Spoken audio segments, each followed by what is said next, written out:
중성! 안녕하십니까? 용팔연수의 이승규입니다. 오늘은 용팔 뉴스라는 컨텐츠를 진행할 거고요. 최근에 이제 하드웨어 소식들이 재밌는 게 흥미로운 게 많아가지고 이런 기회를 한번 만들어서 여러분께 전달드리고 싶었습니다. 구독, 좋아요.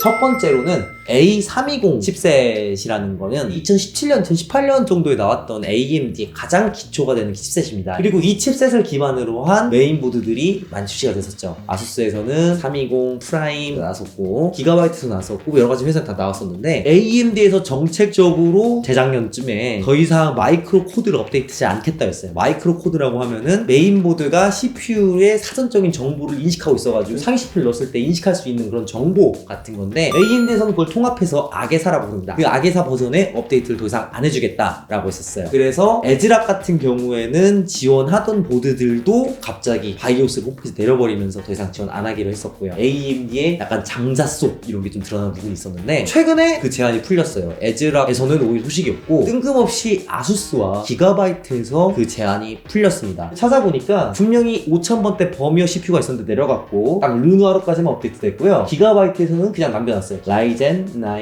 5900X F54 버전부터 지원된다고 나와 있습니다. 이렇게 업데이트를 해줘버렸어요. 왜 그럴까? 이제 가설이 좀 있죠. 첫 번째로 인텔을 견제하기 위함이다. 인텔이 이제 12세대를 내보내면서 PCI 익스프레스 5버전도 지원을 하고 DDR5도 지원을 하고 싱글 스레드에 대해서 AMD 성능을 완벽하게 앞지르자. 그럼 우리 최저가 보드인 A320의 재투입을 통해서 보드 가격을 혁신적으로 낮춰보겠다. 뭐 이렇게 할 수도 있는데 가능성이 좀 적죠. 아무래도 누가 A320에 버미어를 또 조립을 하겠습니까? 6만원짜리, 7만원짜리 보드에 30만원, 50만원짜리 CPU를 조립하는 그런 사람들은 많이 없을 것 같아요. 두 번째로는 기존에 중대한 보안적 결함이 있었다는 거죠. 최근에 X86이란 CPU의 바운더리 스펙트럼에서 2018년서부터 계속해서 버그 리포트가 생기고 있는데 그 보완점을 하기 위해서 최신 마이크로 코드, 최신 아게사를 갖다가 AMD에 풀어줬다 이런 느낌이 있는데 그러면은 다른 회사들은 왜 다 업데이트를 안 하나 뭐 이런 생각도 들고요. 3번 같은 경우에는 이제 많이 심층적인 의심이 되죠. 특정 보드의 재고가 너무 많이 남아 소진하기 위해 가지고 AMD 헬프를 쳤다. 그래서 AMD가 허가를 해줘가지고 이번에 넣었다. 뭐 이런 거일 수도 있습니다. 그리고 마지막으로는 생각할 때 좀 말도 안 되는 건데 XFX라는 그래픽 카드 제조 회사가 있어요. 옛날에는 엔비디아의 그래픽 카드 생산했는데 지금은 AMD의 그래픽 카드만 생산하죠. 이유가 뭐냐면 XFX라는 회사가 엔비디아랑 싸웠어요. 그래서 사이가 틀어져가지고 이제부터 AMD만 그래픽 카드 만드는 건데 모두 제조사들이 AMD랑 좀 싸워가지고 사이가 틀어져가지고 엿먹어봐라 해서 만들었을 수도 있는데 가능성은 거의 없죠. 결국에는 이제 3번이 맞는 것 같습니다. 3번이 실제로 맞는 게 지금 A320 보드 같은 경우가 저희가 받는 단가가 굉장히 많이 내려갔어요. 그래서 특정 보드의 재고가 굉장히 많이 남지 않았나, 그래서 그것을 위해서 좀 패치해주지 않았나 하는 가설을 제시해 봅니다. 자,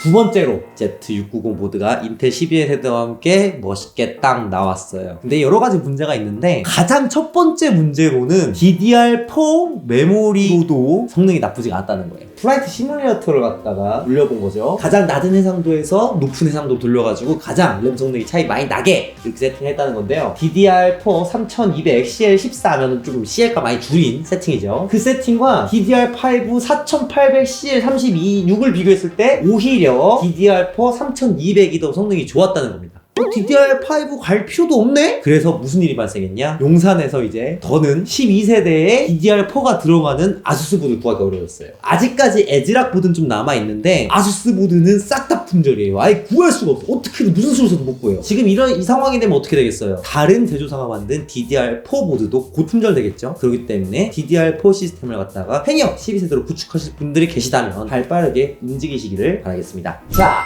그리고 여러분 PMIC라고 들어보셨어요? 저도 오늘 처음 검색해봤습니다. 이게 파워 매니지먼트 집중 캐롤이에요. DDR5와 DDR4의 큰 차이점이 있는데 바로 DDR5는 전력 관리 모듈이 메모리에 직접 칩셋이 들어가 있다는 거죠. 이렇게 생겼는데 이 칩이 전 세계적으로 풍기랍니다. 그래서 DDR5의 생산량이 그냥 바닥을 기고 있다는데요. 그래서 얼마나 바닥을 기냐? 제가 뉴에그에 그 DDR5를 파는 곳을 갖다가 다 가져왔죠. 전부 다 아웃 오브 스톡입니다. 다 팔렸다는 뜻이죠. 지금 그냥 DDR5를 구할 수가 없다. 그래서 컴퓨터를 업그레이드 하시는 분들은 그냥 전향량 기다리시면 됩니다. 당연히 나 같아도 컴퓨터 안 살 것 같네요. 뭐 팔 수 있는 게 없어요, 그냥 자, 그리고 또 재밌는 뉴스가 있죠. 하나와 지포스 3080을 대충 검색해보면은 가격 미쳤죠. 미쳤는데 이걸 12개월로 보게 되면은 7월 달에서 팍 올라가지고 이제 막 이더리움 가격 강이 정적 올라서 180만원까지 올랐던 게 살짝 내렸다. 왜 더 이상 오르는 게 좀 주춤하나? 분명 이더리움 가격이 계속 오르는 추세이기 때문에 계속 또 올라야 되는데 약간 주춤했다는 거죠. 좀 흥미로운 얘기인데 이게 왜 그럴까 하는 가설을 몇 개 세워봤어요. 첫 번째로는 사람들이 들어오서 안 산다. 즉 수요가 0이다. 만듦을 갖습니다. 두 번째로는 이더리움이 이제 지분 채굴 방식으로 바뀐다. 더 이상 크립토 채굴하는 게 아니라 가지고 있는 이더리움의 점점 이자가 불어나는 방식으로 채굴하게 될 것이다 라는 건데, 그래서 이게 진행이 어느 정도 됐냐, 총 완료된 퍼센트에서 7.02%밖에 완료가 안 됐답니다. 즉 이게 다 100%가 돼야지만 그래픽카드로의 채굴이 불가능해지고 지분 증명 방식 바뀌기 때문에 뭐 언젠간 그래픽카드 가격 내릴 수밖에 없습니다. 한참 남은 것 같아요. 영원히 안 올 것 같아요. 그리고 또 3080 200만원 정도 한다 가정을 했을 때 이제 그래픽카드를 사가지고 전기세를 제외하고 했을 때 1년 정도는 굴려야 거의 수지타산이 맞아진다는 거예요. 그러면 1년 내에 이더리움 채굴 방식이 변환될 수가 있다고 보면은 지금부터는 3080을 구매하는 게 좀 메리트가 없어지는 거죠. 이렇게 크게 세 가지 이유가 좀 복합적으로 작용을 해서 그래픽카드 상승세가 좀 주춤하지 않나 싶기도 합니다. 자, 맨 마지막으로 2060 VRAM 12기가 모델이 출시가 돼가지고 실제로 등록이 됐답니다. 말세도 이런 말세가 없다. 이게 뭡니까 이게?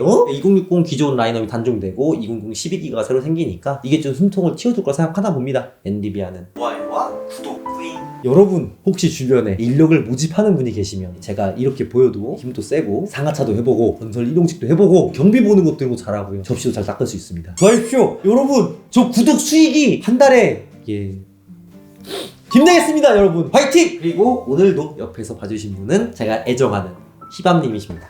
화이팅! 여기까지 하도록 하겠습니다. 충성!